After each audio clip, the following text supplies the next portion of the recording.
Hello friends, today's assignment for the June cycle 2024 semester 2. This is for all the streams. Subject is operations management. First question, BYD Auto is considering options to set up its manufacturing facility outside China. What are the factors that the company must consider before narrowing down on a facility location? Also, justify your choice as you why you feel that the location is appropriate for setting up the manufacturing facility. So here, for the answer, we can start looking for the factors affecting the location, and then location planning methods. Let us see. There is one certain example also inside the textbook. Let's see, page number 27.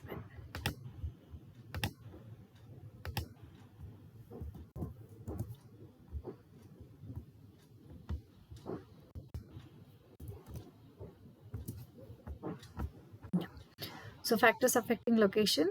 In this, you have there is a certain examples also here they have taken. Then market factors affecting. So these are like four factors, four major categorization of the factors. Then location planning methods. There is one example looks a similar way of making a manufacturing of garment is actively considering 5 alternate locations for setting up of its factory. The location vary in terms of their advantage to the firm, hence the firm requires a method of identifying. So this is looking for a method how we are going to identify.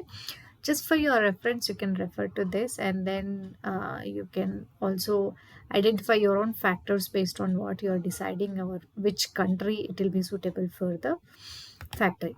Say suppose other factors, I'm just trying to give you a direction. It is like market access and proximity to customer, cost of labor and production, the factors what we are looking for getting it. So in those factors, you can identify certain factors which you feel you can give a good justification. And then country, so like Poland is coming very good for automotive industry to establish and not holding many of um, uh, basically I call it as very supportive for automotive industry to start factory. So you can take up a certain country and then look for some rules, and how you basically have to justify why you're choosing that particular country.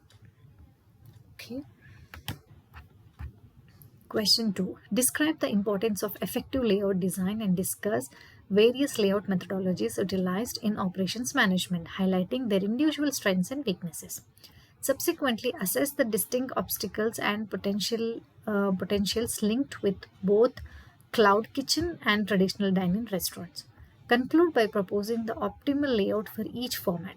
Subs- uh, substanti- Substantiating your decision by examining how the chosen layout effectively addresses the distinctive requirements and challenges of each setting. Layout planning we can see in the chapter 3.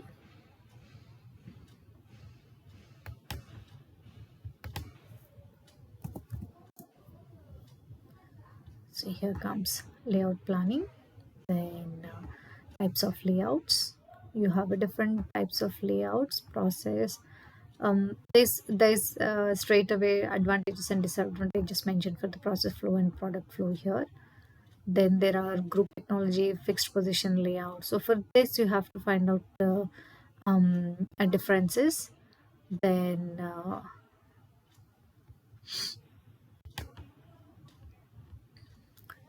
yeah, so as I mentioned, the table is also already there. Um, Coming for the cloud kitchen and the traditional dine-in restaurant, cloud kitchens versus traditional dining.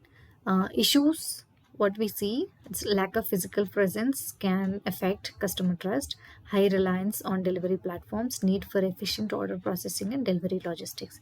So potentials are like lower operational cost, no dining area available, ability to operate multiple brands from one kitchen, scalability and flexibility in the menu offering. So these are the advantages of cloud kitchen. Then the optimum layout can be a processed layout. So you focus more on your process. Then traditional dining restaurants optical obstacles will be space limitations for both dining and kitchen areas, need for a pleasant dining environment, coordination between the front of house and back of house operations. uh, Potentials can be direct customer interaction, enhances loyalty and experience, opportunities for upselling and creating a brand experience, diverse revenue streams, dine-in, takeout events. Then optimal layout will be hybrid layout. So this is just one of the factors I try to put it. So you can go in this direction to write down your answers why you are preferring and which kind of a layout will be preferable for which kind of a solution, either cloud kitchen or dining. Okay, moving on with the question 3. A renowned pizza franchisee intends to launch a new medium-sized bakery in your area. Leveraging their proficiency in manufacturing and branding their product line, they express assurance in venturing into the bakery's operations. The typical offering, considering of ready-to-eat sales items, demands approximately 20 minutes per week, while producing extended bulk order takes 30 minutes. Conversely, crafting custom-made items necessitates the efforts of 3 workers, each investing 25 minutes. The company is interested in identifying the right number of workers required in its shop. Using the data given below in the table, question A is asked you for calculating the total capacity needed for the pizza brand over the upcoming 4 weeks. Additionally, determine the available capacity based on the employment of 29 workers working 6 days a week, which shifts lasting 10 hours each day. Considering the demand and available capacity, assess whether the existing capacity is sufficient to meet the demand. If not, quantify the additional capacity required. Then question B is, what alternatives would you recommend to pizza brand to solve their capacity problem? And if they are ready to recruit, then how many workers should they recruit? Okay. For this question, we don't have a very straightforward answer in the textbook. So I'm going to give you a methodology. So forget about the numbers. They don't just trust the numbers as it is. I'm just trying to give you a brief the method. One of the method, you have multiple methods to solve it. One of the simple method I've tried to project it here. So you can follow this methodology for arriving the answer, or if you have a better method, that is absolutely fine for it. So for the basic theory part of it, maybe you can just refer to the capacity requirement planning, but it is just a reference, not straightforward answers, what you can find it here. Page number. Capacity requirement planning, a base information, you can just take it up. And while writing this answer, the first thing is standard single items. Here we have in the table like standard single items, extended multiple items, custom made items, and then demand in the next 4 weeks, 1, 2, 3, 4 weeks. Okay, so standard single item will be like 2000 into 20. So here it is mentioned 20 minutes per worker, and then the second one is 1730 minutes. And here custom made items, so what we are thinking is custom made items are 525, and there are 3 workers each. Okay, so into 3. So be careful here. This is how you arrive into your minutes. Then total time for week 1 you can just add up. Do it for every week. I've just done it for a first week, and then you can add up for all the weeks. So total time for 4 weeks. Every week you will get it certain minutes, and then add up, you will be getting all your 4 weeks number. Okay, then calculate the available capacity. So working days per week are 6, working hours per day is 10 hours. Total working time per week is 60 into 60. You are getting it into minutes per worker. And then we have total working time for 29 workers. So that is what we are coming up with, 1 lakh. Approximately we are coming close to 1,04,400 minutes per week. Then total available capacity for 4 weeks is into 4. That's where you are getting 4,17,000 minutes. Then total capacity needed for 4 weeks is 4,85,000. So total capacity for 4 weeks is this one, and the required capacity is this one. So that's how you can easily come back and tell that okay, 67,000 minutes is what is the shortage. So you are justifying your quantifiable data is this, how much ever minutes you are going to arrive, that is going to be the shortage. Okay.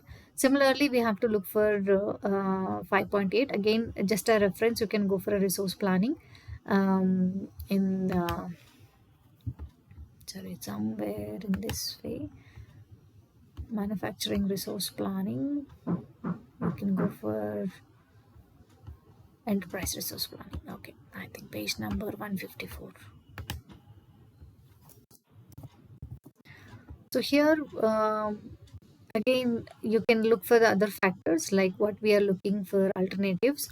You can look for a flexible workforce, overtime, efficiency improvement, or adapting to the new technologies. So these are the some alternates you can look for. And then additional capacity needed was 67,000, just running through the same problem. And then capacity per worker per 4 weeks. That's how we are coming up with the basic what we did a calculation here. Similar way, you will follow the same pattern here, and you do this one. And then additional worker capacity will be 67,900 divided by 14,400. You will be coming around approximately five workforce we needed. Okay. So this is not good.